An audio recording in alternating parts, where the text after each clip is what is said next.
this edition of Roots and Reflections, we continue our inquiry into the most important piece of real estate on the planet, purchased by King David 3,000 years ago.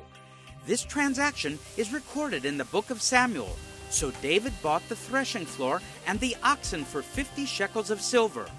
I spoke to archaeologist Gabi Barkai about this purchased inheritance. When the temple still stood, was not only the national and religious focus, but it was the heart of the Jewish people.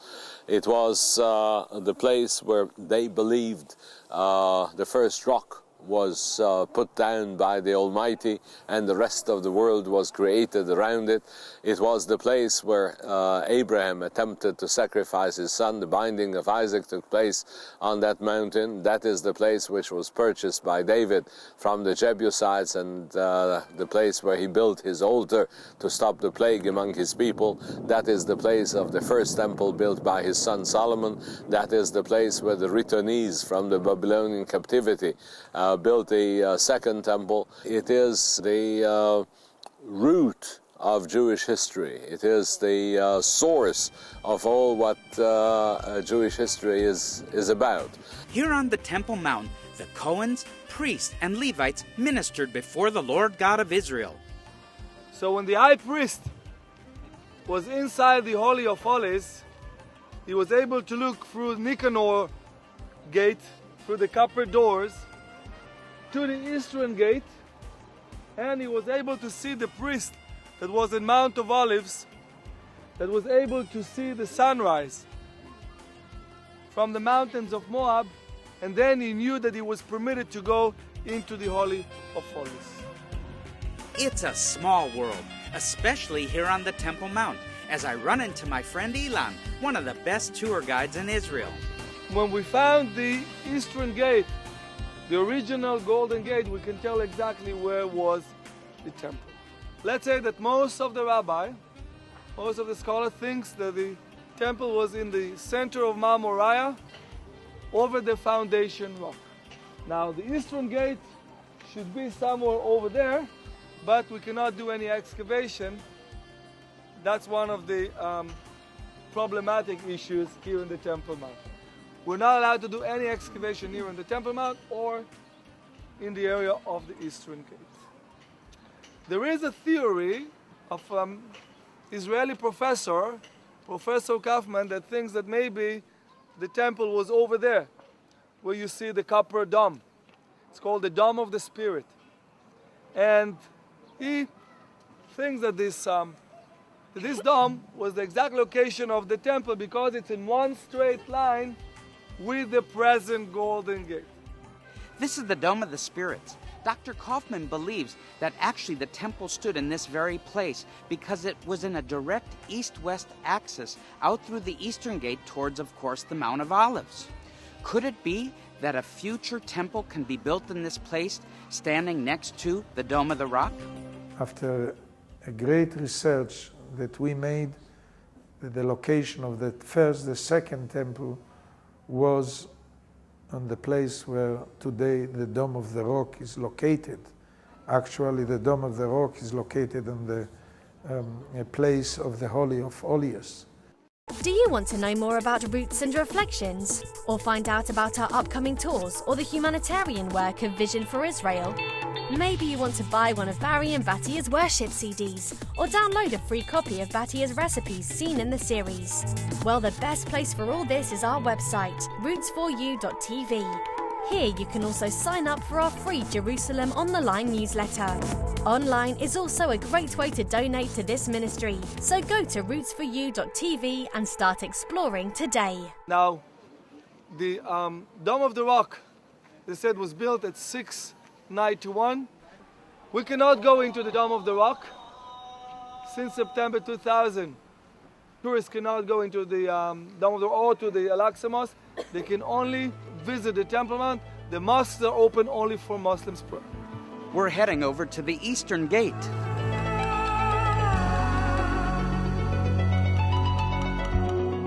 This is the gate that also by tradition, we read in Zechariah chapter 14, the Messiah will enter the Temple Mount. Here you can see that it's sealed. So this is the Golden Gate, or in Hebrew, Sha'ar HaRachamim, Gates of Mercy.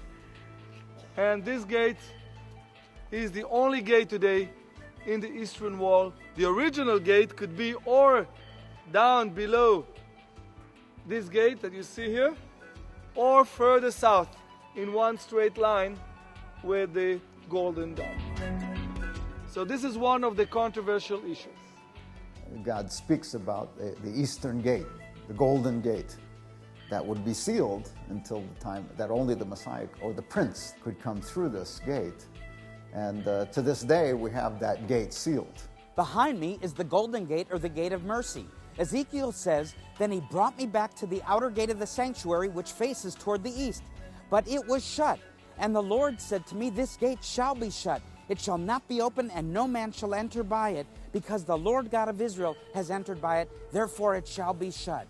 It is reserved for the Messiah, who will pass through after touching down on the Mount of Olives." The very blueprint of the salvation of the world is established on the Temple Mount. For 1,000 years, the Temple Mount was confined to the natural rounded ridge familiar to the patriarch Abraham atop Mount Moriah.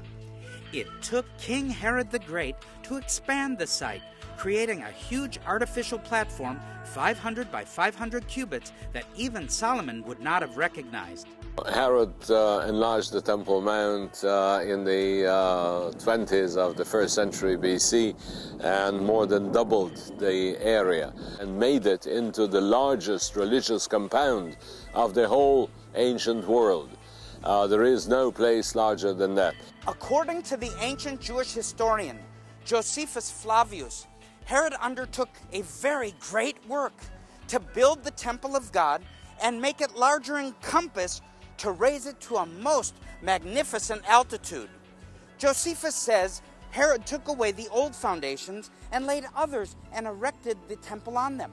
The Temple Mount was simply not big enough. Herod had to expand the area by building under the retainer walls and then filling the empty space with vaults and rubble. The joint of Herod's extension can be seen right there in a seam of the eastern wall. The sages praised the glory of Herod's temple, saying, "Whoever has not seen Herod's structure has never seen a beautiful building in his life." In front of the temple was a magnificent courtyard with 7 gates, while the whole area itself was surrounded by pillared cloisters, the greatest of which was the royal portico. There were 5 gates to the Temple Mount. The Mishnah says the sanctuary was 100 cubits square and 100 cubits in height. That means 50 meters high, towering over this valley. Except for the Great Pyramids in Egypt, it was the tallest building in the ancient world, built atop the largest man-made temple platform in the world. An impressive structure. Christian and Jewish tradition has the Messiah coming back through this gate. But there's an Islamic cemetery on the other side, and apparently you can't defile the dead. So how does the Messiah get in over the cemetery? Oh boy. There is a tradition that in the future there will be a bridge of 7 arches from Mount of Olives to Mount Moriah. Okay, and over this bridge the Messiah will be able to cross the Kidron Valley and to enter the Eastern Gate. Do you enjoy the music featured in the Roots and Reflections programs? We are delighted to tell you that all of Barry and Batia's music is available on CD or DVD. The music is a unique fusion of Israeli and Western praise and worship. All the albums are available to buy either by calling the number on the screen or by going online to roots4u.tv. So act now and add one of these fabulous albums to your collection. According to the Mishnah's tractate Midot, the eastern gate on which was portrayed the palace of Shushan, through this the high priest went forth to the Mount of Olives on a causeway or bridge from the Temple Mount to the Mount of Olives. This was essential to avoid defilement by the graves in the Kidron Valley. The Mishnah describes the causeway from the Temple Mount to the Mount of Olives as an archway built over an archway with an arch directly above each pier for fear of any grave in the depths below. That's a lot of arches, Archie. What's it all about, Archie?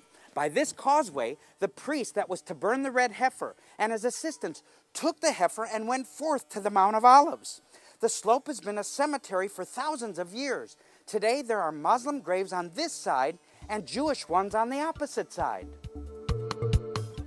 Hey, Archie. Hey, here, Archie. Archie. Hey, Archie.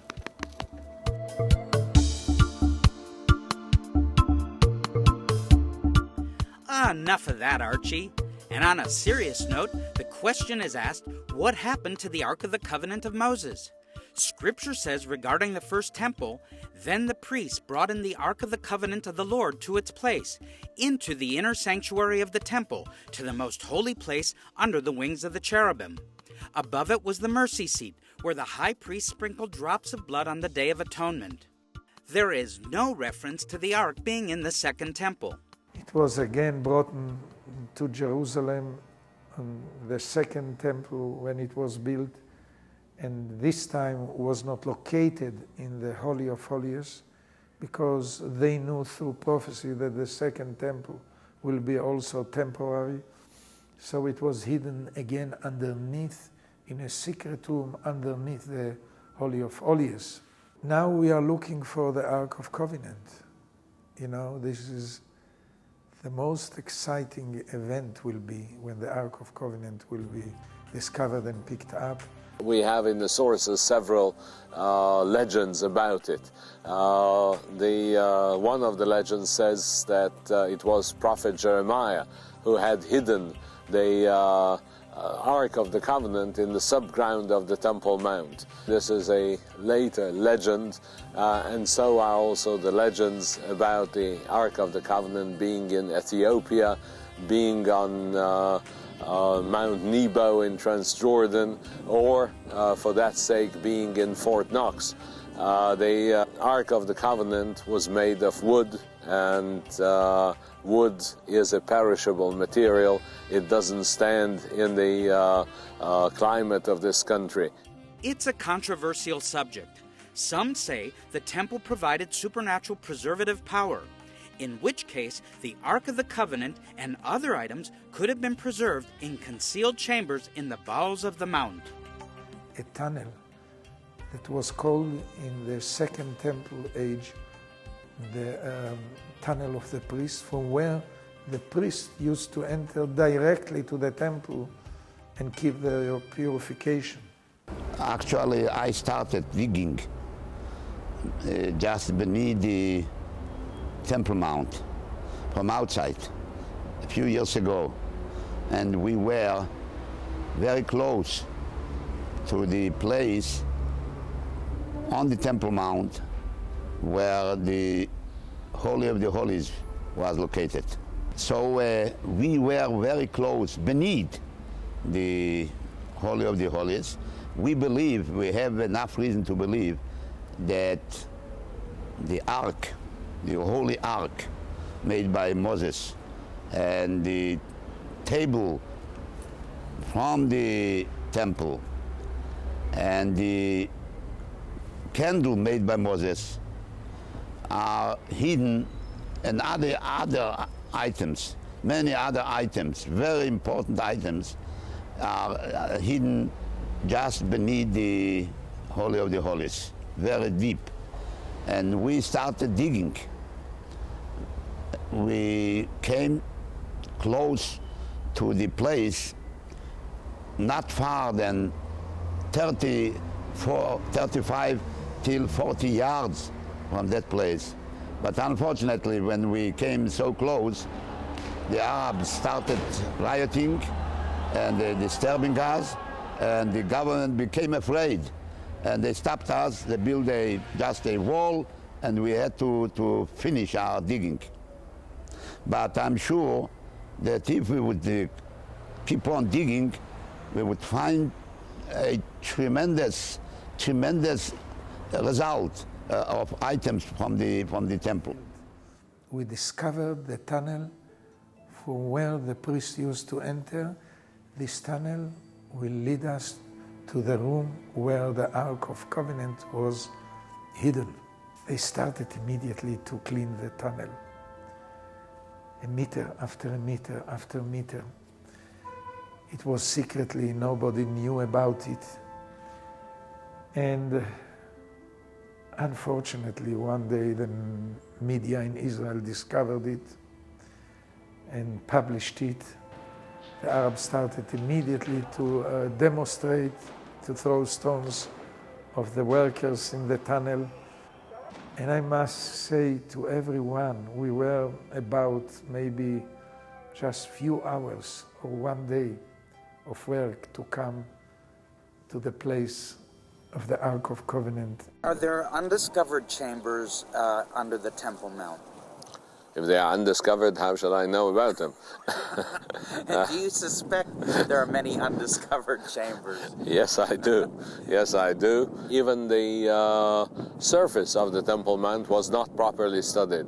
So I assume that many, many surprises are still hidden within the Temple Mount. And I guess that we're going to have surprises in the future to come. And talking about surprises, I've discovered one of the best-kept secrets of the temple for those who are thirsty and heavy-laden: pomegranate juice. I hear it's the ancient secret to good health, drinking pomegranates. It's vitamin C. Vitamin C.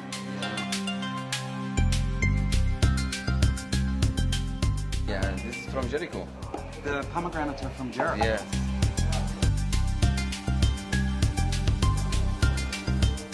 Wow, is that good? One for me, and guess what? One for you also. A pomegranate a day keeps the doctor away.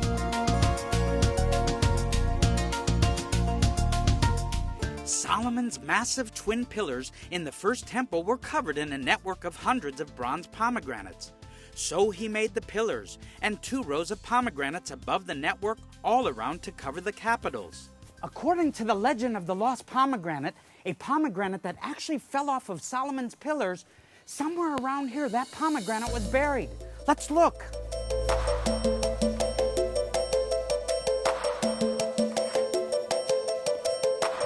Wow! Boom! Look at this, the ancient pomegranate. Let's go and cut it open and count how many seeds are in it. According to a certain tradition, they say that pomegranates, each and every one of them, have 613 seeds, representing the 613 laws of the Torah. Let's open it up and count them.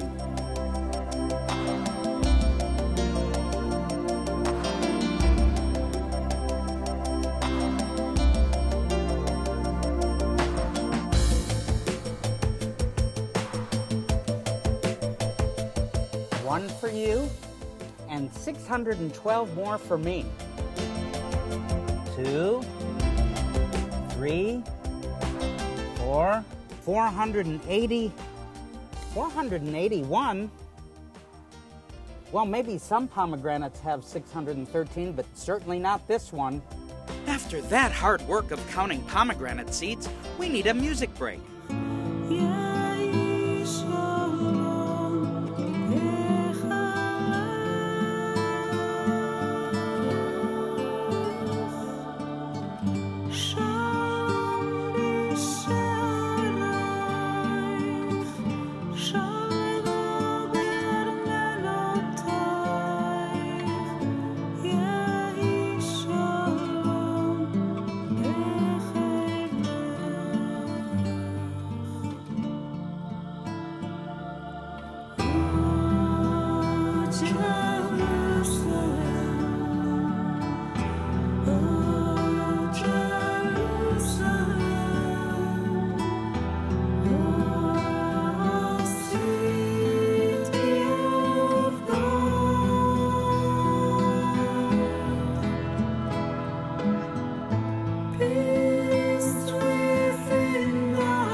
Hey, where is everyone?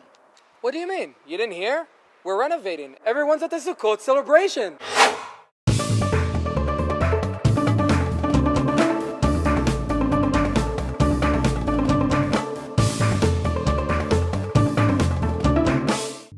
It's time for our Roots and Reflections Word of the Week.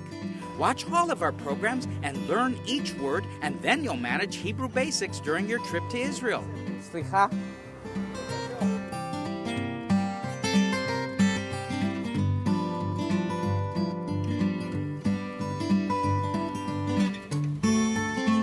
Slicha. Now that's a very important word to learn. Slicha is our word of the week. Slicha is a very important word to learn in Hebrew because we use it all the time here in Israel. Slicha. In fact, if I want to ask directions from a police officer, I'd say, Slicha, do you know how to get to somewhere? Or if I bump into somebody on the streets, I might say, Slicha, excuse me. Or then again, maybe I kind of did something wrong at home and didn't do the dishes, and I say, Slicha, honey, excuse me, forgive me. So it could also mean that I want to continue walking on and get past this cameraman. So, Slicha. What does the word Slicha mean? Sorry. Sorry about what? Sorry, I did something wrong. Sorry. Sorry for a wrongdoing done from one person to another. What did you say? Sorry. Oh, sorry. Yeah, that's it. Slicha. I'm confused. I would say slicha if I hurt someone in any way, if I did something wrong to anyone, to make amends and, be good. The Temple Mount, holiest site in Judaism and focus of biblical sacrifice, has been under Islamic control for most of the last 13 centuries. It's mentioned hundreds of times in the Bible, but only once indirectly in the Quran. Archaeologist Gabi Barkai says the Waqf Authority has ravaged important remains of the ancient temple periods. Gabi, can you tell us what is the story of the Muslim excavations on the Temple Mount? Since the 90s, we have a totally new phenomenon. That is an attempt to penetrate to every corner of the Temple Mount and to add structures and to penetrate the subterranean cavities which honeycomb the Temple Mount. The result was that in 1996, a gigantic mosque was illicitly built into a very large subterranean structure known as Solomon's Stables. It has room for several thousands of people inside. It is actually the largest mosque in the western part of the Near East. In 1999, the Waqf authorities excavated a gigantic pit in front of Solomon's Stables to the north, and from that pit, more than 400 truckloads of soil saturated with valuable archaeological material were removed from the Temple Mount, and all that was dumped into the Kidron Valley.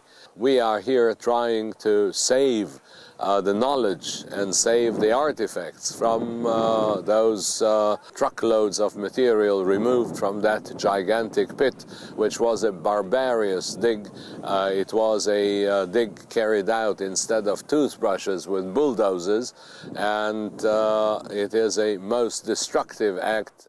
What have you recovered from the temple periods among the debris? We have tens of thousands of finds, and we have only the small finds. Unfortunately, we have no architectural members and larger pieces which were removed by the Islamic Waqf authorities from the debris. And we have a coverage with these finds of 10,000 years of history. The finds include approximately 15 to 20% of the dated pottery being of First Temple period, from the time of Solomon's temple. We have also among the finds much material which reflects the post-exilic, the Hellenistic, the Hasmonean, the Second Temple period, the Herodian time up till the destruction of the Second Temple. And of course we have also late Roman, early Christian, early Islamic and medieval stuff in abundance. This is a piece of an Egyptian scarab. These were used as amulet seals, and it was attached to a signet ring. These colored buckets are for the fines coming from the sifting. Each of the volunteers has a sifting position, and they take the buckets of the material coming from the Temple Mount, which is soaked in water.